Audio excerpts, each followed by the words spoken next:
Onge nyasaye moro wuon nyalo, mana in kende. Teko kod nyalo ni kuomi Nyasaye.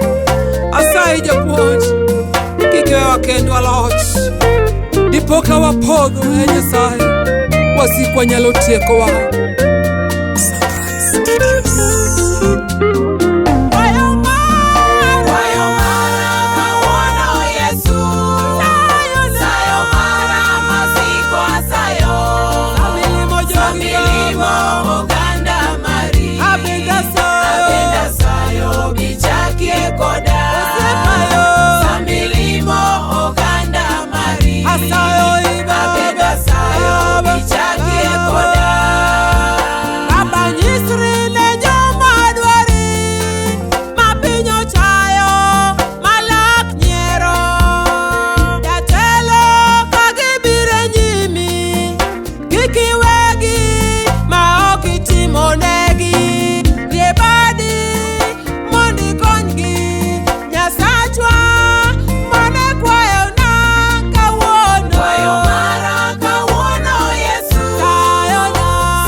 Kod ng'ato moweyo kod achiedh nade.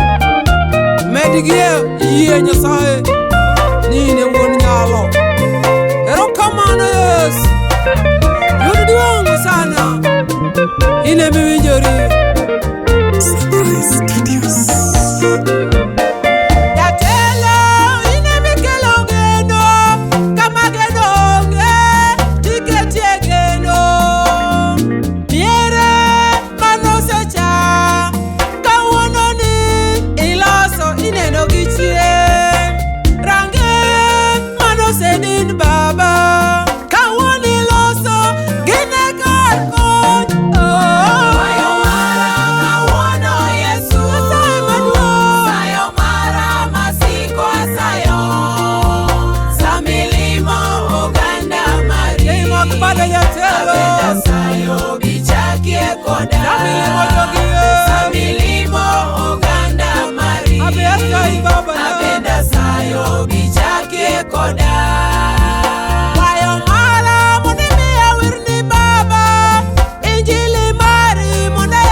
Manigi teko kendo manigi nyalo japuonj. In ema iromo Baba, in ema iromo Yesu. Duong' koda pak odogni e polo malo. In ema iromo Wuora. Erokamano Baba. Sayo mara kawuono Yesu, kik